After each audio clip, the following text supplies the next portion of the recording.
warahmatullahi wabarakatuh. Baik, saya ucapkan terima kasih sekali lagi kepada Bapak Reza Fikri Febriansyah.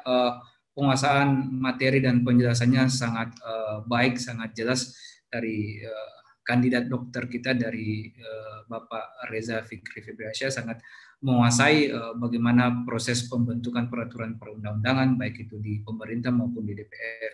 Tadi banyak hal yang disinggung oleh Bapak Reza, ada terkait dengan proses pembentukan Omnibus Law, juga bagaimana prolegnas prioritas, juga tadi menyinggung terkait dengan dasar-dasar hukum pembentukan peraturan perundang-undangan yang baik. Juga tadi juga disinggung terkait dengan bagaimana Perpu itu dibuat yang dalam secara teoritis diatur bahwa untuk kegentingan yang memaksa, tapi sekarang bergeser beralih kepada untuk kepentingan memaksa. Tentu banyak hal yang bisa didiskusikan oleh para peserta diskusi pelatihan legal drafting pengaturan pengelolaan sumber daya alam. Saya mencatat ada beberapa peserta yang sudah bertanya, yang sudah mengajukan diri untuk bertanya baik di kolom chat maupun di menggunakan fitur raise hand. Pertama saya panggilkan Muhammad Saleh dari IAIN ya. Silakan Bapak Muhammad Saleh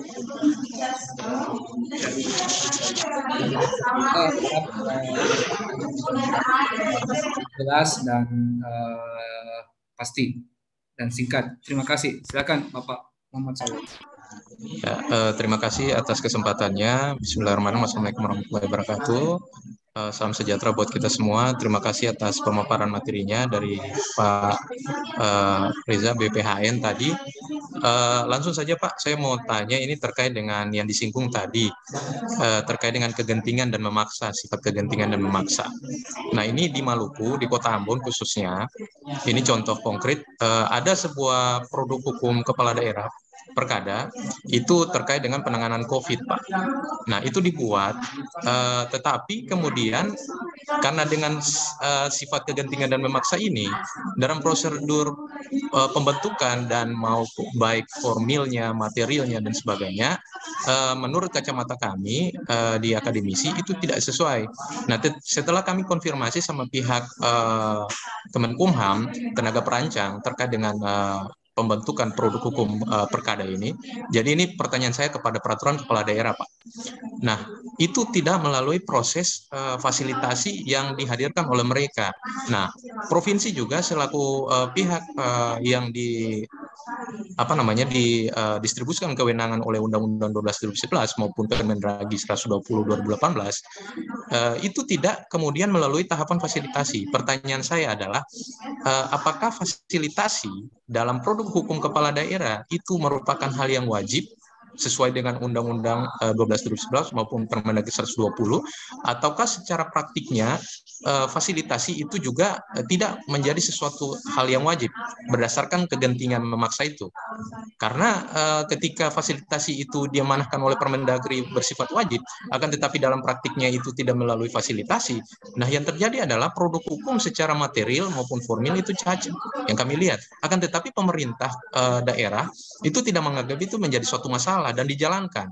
Alhasilnya adalah masyarakat menjadi korban dari produk yang dibentuk itu. Gitu. Ini pertanyaan ini pernah saya tanyakan kepada Ibu Maria Farida Indarti, akan tetapi Ibu Maria Farida Indarti dalam pandangannya itu berpikir bahwa perkada ini itu bukan seperti perda, aturan perda, sehingga perlu adanya fasilitasi. Nah, mungkin orang BPHN dengan hari ini bisa lebih memahami hal ini. Demikian pertanyaan saya. Terima kasih.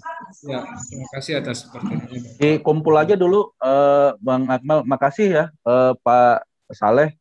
Mungkin 3 dulu kali ya. Siap.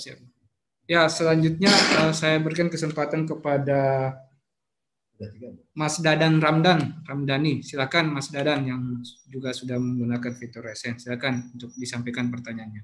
Ya baik, terima kasih banyak pada Pak Akmal atas kesempatan dan juga waktunya. Sebenarnya ada 2 pertanyaan yang ingin saya tanyakan.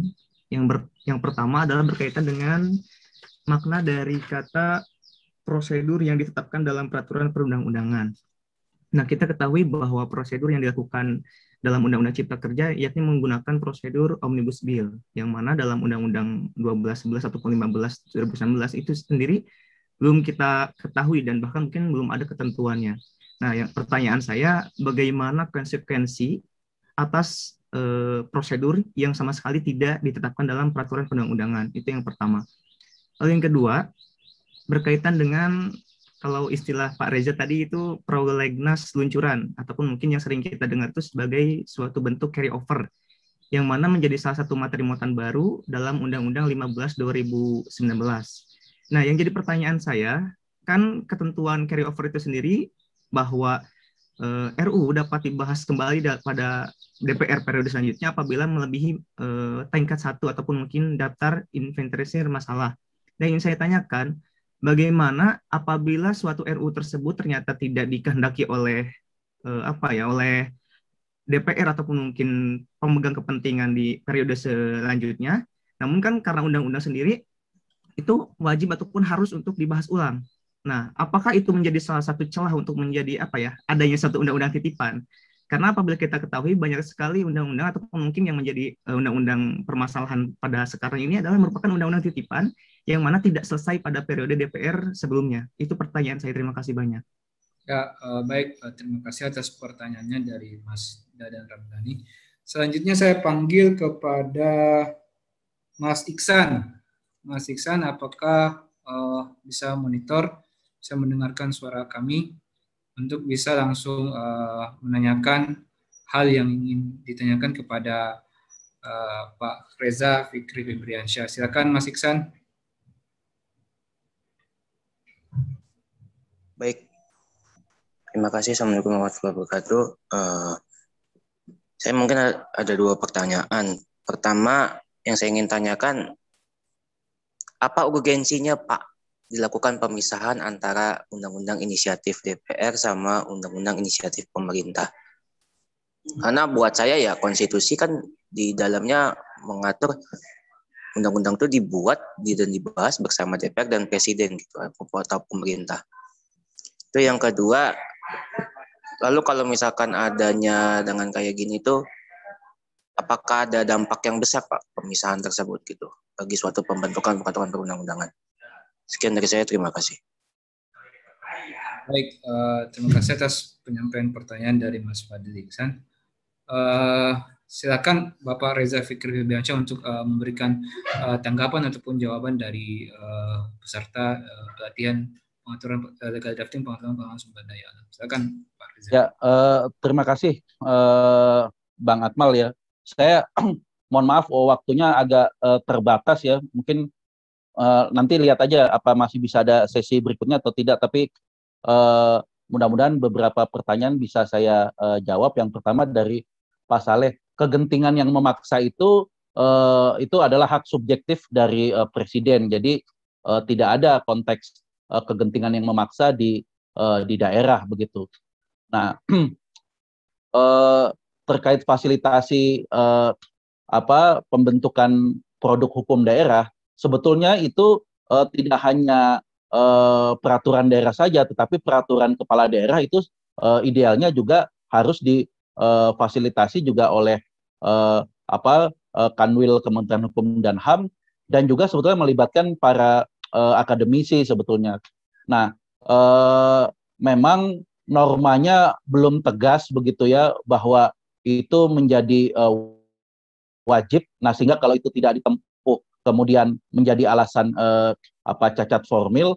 Nah, tetapi sebetulnya semangatnya harusnya semua daerah sudah melakukan itu. Nah, memang yang jadi soal adalah kesiapan dari tiap-tiap daerah. Itulah mengapa dulu waktu Undang-Undang 12 itu dibuat, belum berani memang pembentuk undang-undang untuk semua daerah itu harus menempuh tahapan itu. Karena tentu DKI, Jakarta dengan di Papua misalnya, atau di daerah-daerah lain misalnya, ya tentu tingkat kesiapan baik kanwilnya maupun juga masyarakat di daerahnya itu belum tidak sama tingkat kesiapannya.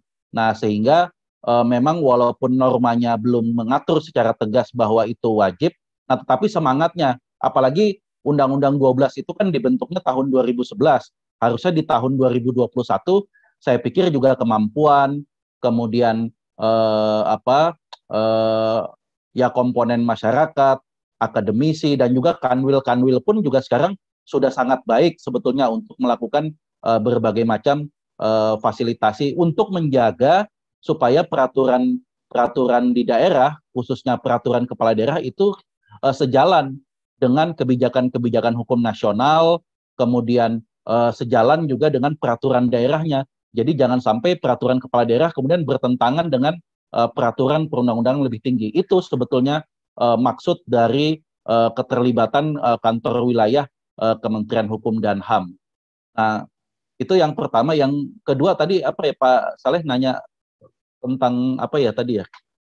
Jadi karena kondisinya di Maluku ada sebuah produk kemarin ketika zaman COVID itu kemudian dibuat perkada.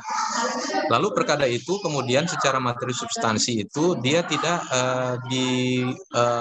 melalui mekanisme fasilitasi baik di Pemda provinsi maupun dengan keikutsertaan Kemenkumham, tetapi dia berlaku Pak. Oke. Nah kira-kira bagaimana gitu statusnya? Ya, jadi kalau ada peraturan kepala daerah yang seperti itu, kalau secara materinya ditemukan norma-norma dalam peraturan kepala daerah itu, apakah itu gubernur, bupati, atau wali kota yang dapat kita temukan ini bertentangan dengan undang-undang, apakah itu undang-undang 12 ataukah undang-undang lain, nah maka itu dapat menjadi alasan untuk dilakukan uji materi di Mahkamah Agung secara material. Tapi kalau secara formil memang relatif agak sulit karena memang belum menjadi sebuah kewajiban begitu ya untuk kemudian memang formalitas itu ditempuh. Nah, walaupun demikian jauh lebih baik kalau memang itu ditempuh begitu. Nah, sehingga memang secara formil agak berat ya. Dan kemudian juga kalau uji formil kan ada jangka waktunya ya, sekian waktu dari undang-undang itu diberlakukan begitu. Nah, itu juga jangan-jangan sekarang udah lewat gitu. Jadi secara formil agak sulit. Walaupun jangan lalu itu menjadi alasan untuk kemudian itu tidak ditempuh. Nah, karena semakin banyak keterlibatan dan bahkan kontrol dari Kanwil Kementerian Hukum dan HAM yang bersama para akademisi di daerah untuk menjadi sebuah peraturan kepala daerah yang lebih baik begitu. Itu kira-kira Pak Saleh gitu ya. Nah, kemudian dari Pak Dadan tadi ya, nah ini menarik nih, karena memang betul bahwa saya menganggap omnibus itu adalah sebuah metode sebetulnya ya, metode baru pembentukan peraturan perundang-undangan, khususnya undang-undang, yang kemudian itu memang belum ada di dalam Undang-Undang 12 dan berbagai peraturan pelaksananya belum dikenal. Nah, oleh karena itu ada beberapa kemudian pemohon yang mengajukan uji formil terkait omnibus ini. Diuji apakah omnibus ini secara prosedur konstitusional atau justru inkonstitusional begitu. Nah, kita memang dalam posisi menunggu putusan MK tentang itu, apakah MK akan legalistik misalnya begitu ya, oleh karena memang belum dikenal metode ini, maka kemudian ya berarti dinyatakan inkonstitusional, atau kemudian ada konteks kemanfaatan. Memang dalam praktik dulu zaman Presiden Soeharto dan beberapa sebelumnya kita sudah banyak menerapkan secara diam-diam, ada manfaatnya. Mungkin sepintas ini relatif efisien, tapi kalau kemudian terlalu banyak, hampir lebih dari 70 undang-undang yang terdampak dengan metode omnibus ini, apakah omnibus ini tidak terlalu gemuk misalnya gitu kan, banyak sekali peraturan undang-undangan diubah gitu. Mungkin kalau kemudian ini relatif lebih sedikit, kemudian secara bertahap itu masih akal begitu ya. Kan kemudian bisa dibayangkan dengan konsideran menimbang yang sama, tapi kemudian mengubah banyak sekali peraturan undang-undang yang mungkin filosofinya berbeda gitu. Antara undang-undang Minerba misalnya dengan undang-undang lingkungan hidup kan filosofinya berbeda, tapi kemudian dia disatukan dalam undang-undang omnibus. Minerba diubah, kemudian lingkungan hidup diubah gitu. Di sisi lain kita di lingkungan hidup kita bicara pelestarian, tapi di Minerba kita bicara eksploitasi misalnya dan lain sebagainya. Di banyak isu lain juga begitu. Nah sehingga apakah omnibus ini baik atau tidak, konstitusional atau tidak, kita sedang dalam tahap menunggu putusan dari Mahkamah Konstitusi begitu. Nah, ini sangat menarik ya. Nah, kemudian soal carry over itu hal yang menariknya bagi saya adalah ya ini juga belum aja ada yang menguji begitu ya. Karena bagi saya ini sepertinya juga punya persoalan konstitusionalitas konsep atau metode carry over gitu. Karena ya baik presiden, ya kalau presiden kan kebetulan ini lanjut ya 2 periode, tapi kan DPR-nya berbeda 2014-2019 dengan 2019-2024. Bayangkan kalau misalnya Pak Dadan adalah seorang presiden yang punya filosofi atau punya gagasan besar bahwa pidana mati harus dihapuskan di Indonesia, tetapi karena pidana mati sudah disepakati oleh Presiden periode 2014 dengan DPR periode 2014, maka sekarang sekedar melanjutkan, nggak boleh lagi bahas pidana mati, tapi bahas pasal-pasal yang belum selesai dalam RUU KUHP. Nah memang ini lagi-lagi soal efisiensinya betul. Kalau sudah 2/3 selesai ya kita tinggal bahas sepertiganya lagi. Tapi kan tentu pemerintahan di periode selanjutnya itu punya beberapa visi, misi yang boleh jadi tidak sama dengan yang sebelumnya. Kalau presiden relatif lebih mudah kalau dia 2 periode, tapi kalau DPR walaupun secara umum sama, tapi biar bagaimanapun konfigurasinya pasti berbeda, jumlah fraksi dan lain sebagainya. Nah sehingga memang itu sangat menarik untuk dikaji lebih dalam atau ya diuji saja di Mahkamah Konstitusi ini kira-kira konstitusional atau tidak sih prosedur dari mekanisme carry over ini. Secara kasat mata efisien ya, tetapi ada persoalan-persoalan konstitusionalitas yang menurut saya tidak bisa memprediksi apa hasilnya, tetapi paling tidak ini menarik untuk didiskusikan lebih dalam dan juga mungkin diuji di Mahkamah Konstitusi begitu. Nah, yang ketiga tadi apa ya Pak Akmal ya? Baik Pak Reza, tadi pertanyaan ketiga dari Mas Fadil Ihsan itu terkait dengan proses pembentukan peraturan perundang-undangan antara pemerintah dan DPR. Itu apakah ketika dipisah seperti itu apakah memiliki konsekuensi selanjutnya? Itu yang tadi ditanyakan. Oh ya, nah di Undang-Undang Dasar itu sebetulnya kan jelas ya. Kalau dulu sebelum amandemen Undang-Undang Dasar itu pembentuk undang-undang itu presiden. Nah, tetapi sekarang beralih kekuasaan itu menjadi yang membentuk undang-undang adalah DPR. Nah, itu yang membentuk. Karena pembentukan undang-undang itu hasil dari persetujuan bersama DPR dan presiden. Dalam beberapa hal ada itu DPR dan presiden yang membentuk. Tetapi dalam konteks penyusunan, ini ada 3 jalur. Bisa diajukan penyusunannya oleh presiden, bisa oleh DPR, dan dalam hal-hal tertentu bisa juga dari DPD begitu. Nah, urgensinya, kemudian orientasinya dan lain sebagainya apa, ya tergantung dari ini kebutuhan siapa begitu.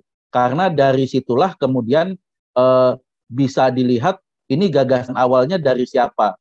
Nah, konsekuensinya kalau kemudian ini merupakan inisiatif dari DPR, ya maka nanti yang membuat tanggapan atau DIM itu tentu dari presiden. Begitu juga sebaliknya, kalau ini merupakan inisiatif presiden, maka ini kemudian menjadi ranah dari DPR untuk memberikan tanggapan atau DIM begitu. Saya sebetulnya ada juga beberapa contoh gitu ya format menyusun DIM. Kalau pemerintah itu DIM-nya selalu satu. Jadi kalau RUU inisiatif DPR pasti DIM-nya satu, walaupun itu masukan dari berbagai kementerian dan lembaga. Nah, tetapi kalau DPR, walaupun secara konstitusional harusnya satu DIM DPR, tapi dalam praktik fraksi-fraksi di DPR nggak mau. Saya pengalaman di NPP ya 14 tahun. Nah, ketika ada RUU inisiatif presiden yang menjadi usulan kita, kemudian mendapat DIM dari DPR, itu DIM-nya ya PDIP punya DIM sendiri, Golkar punya DIM sendiri, itu memang menarik. Sehingga bagi para peneliti, akademisi itu wah menarik, wah PDIP ternyata konsep dasarnya begini. Nah, tapi bagi pemerintah itu karena sedikit kesulitan, karena itu berarti harus meladeni 9 pihak kalau fraksinya ada 9 misalnya. Nah, sehingga itu relatif agak inefisien, bahkan secara konstitusional ya sebetulnya yang punya hak untuk menyampaikan tanggapan ya sebetulnya DPR, harusnya satu, bukan fraksi. Ya walaupun tentu akhirnya ini soal membiasakan yang benar dan juga membenarkan yang biasa gitu. Akhirnya kebiasaan praktik bahwa DIM adalah DIM fraksi itu seringkali kemudian menjadi senantiasa dibenarkan terus gitu. Nah itu paling nggak tanggapan dari saya begitu. Mudah-mudahan bisa sedikit bermanfaat. Saya yakin pastinya tidak terpuaskan karena keterbatasan waktu. Kalau memang mau ada sesi kedua, mungkin satu pertanyaan aja kali Pak Akmal ya, karena saya punya keterbatasan waktu. Saya mau berangkat ke ke Cinere begitu. Silakan Pak Akmal. Baik, terima kasih. Selanjutnya ada Mas Suganda, apa masih standby monitor untuk memberikan pertanyaan kepada Pak Reza? Ya, mohon maaf, kecuali kalau mau masih ada 2 penanya, kalau satu penanya satu, masih bolehlah 2 pertanyaan dari 2 penanya. Tapi kalau satu penanya udah 2 pertanyaan, nah saya nanti agak repot jawabnya. Gitu. Baik. Terima kasih. Ya kan Mas Suganda. Terima kasih Pak Akmal atas kesempatannya. Ya dalam hal ini saya ingin mengutarakan terkait dengan pembentukan peraturan perundang-undangan, di mana ada tahap-tahapan mulai dari perencanaan sampai dengan pemantauan dan peninjauan. Namun dalam undang-undang tersebut disebutkan ada peran serta masyarakat, Pak. Nah, bagaimana mekanisme peran serta masyarakat ini dalam pembentukan peraturan perundang-undangan tersebut? Terima kasih.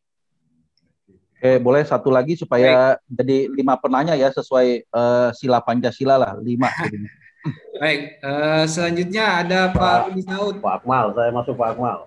Ya, silakan Pak, silakan. Ya, saya Pak Akmal ya, Pak Rudi. Ya, Pak Rudi aja.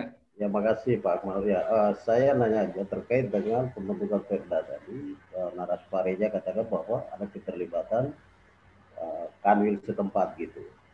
Kanwil setempat dalam menyusun Perda itu. Nah, kalau kita mau jujur, banyak sekali perda-perda ditentukan tanpa melalui mekanisme itu gitu. Karena faktor like and dislike dan kepentingan politik dan lain-lain.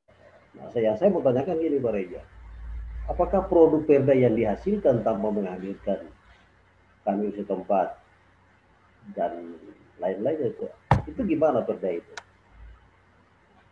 Apa kalau mekanisme itu bisa dijalankan, atau dari sisi hukum itu perda itu bisa dilaksanakan atau cacat demi hukum itu? Saya kira demikian Pak Reza. Makasih. Assalamualaikum warahmatullahi wabarakatuh. Baik, terima kasih Pak Rudi. Silakan Pak Reza untuk menjawab. Oke, baik.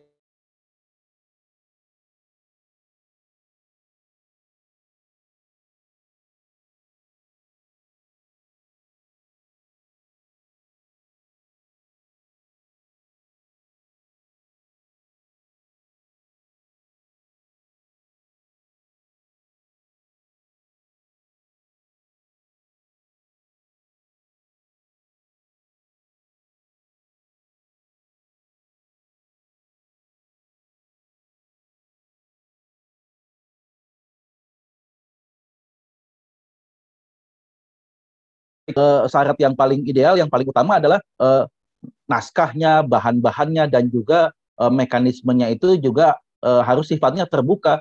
Tidak boleh, nggak boleh disebarluaskan naskahnya karena ini masih rahasia. Ya idealnya memang nggak ada rancangan peraturan perundang-undangan yang sifatnya rahasia, karena kalau kita bicara Indonesia adalah negara hukum dan kedaulatan itu berada di tangan rakyat, sebetulnya semua bisa mengetahui, hanya memang kadang-kadang tindak lanjutnya ketika itu sudah disebarluaskan, nah masyarakat itu ada yang bertanggung jawab, ada yang tidak gitu kan, ada yang sekedar mau ya buat rusuh aja gitu kan, ada yang memang